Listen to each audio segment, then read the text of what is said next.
Now we turn to our special coverage of President Obama's trip to Africa. This trip is extremely important from a diplomatic and financial standpoint.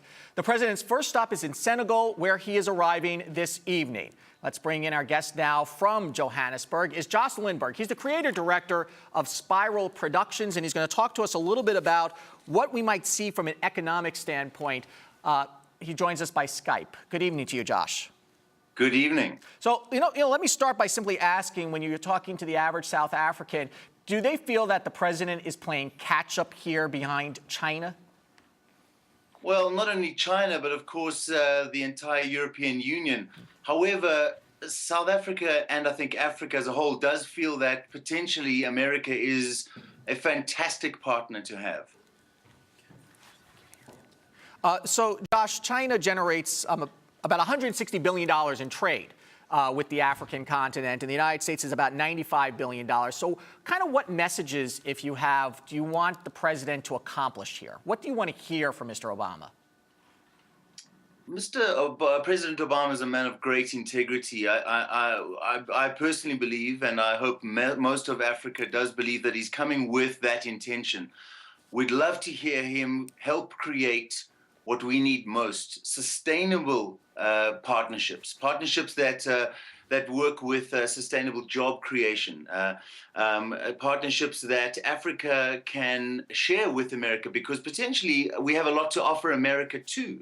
So I hope that President Obama is open to what Africa has to offer America too, and vice versa.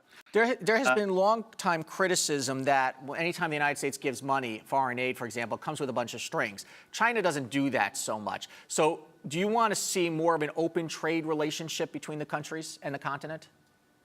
Yes, absolutely. I mean, Africa is not looking for handouts. We need that trade. And that's a two-way trade, of course. Economic growth, sustainable growth, as I mentioned. If Africa is only taking from America or other countries and other partners around the world, then that's not sustainable. Then that is a one-way trade. We need to grow Africa, offer what we have here. So it'll be great if President Obama and America thinks creatively about that trade potential and economic growth. Creatively, I mean something a bit more lateral in its thinking. Africa is at the birthplace of what it has to offer. Yeah. So there's a potential for okay. So South Africa, first of all, is America's largest, if you like, African partner at the moment. But that doesn't mean that the rest of Africa doesn't have other things to offer. This is the president's only his second trip to Africa in his presidency in 6 years now. What kind of reception do you expect him to get? Would you have liked to have seen him more often? Well, I hope with open arms.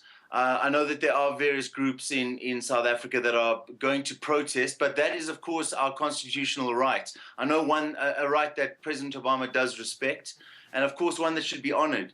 I'm personally disappointed that South Africa has not encouraged, in fact, begged President Obama to speak at our parliament and given the space to speak at that parliament. That should be welcomed and fought for. Obama has, funny enough, I was in America at the time Obama was elected, and I personally inspired, but also saw how Obama inspired young Americans. And I believe that Obama could inspire young Africans and South Africans in the same way. Okay, and I would be remiss if I did not just quickly ask you about former President Mandela and the mood in the country right now. Can you give me quick thoughts on that?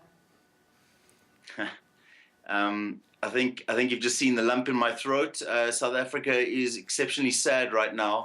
I don't think that Tata Madiba will ever leave us.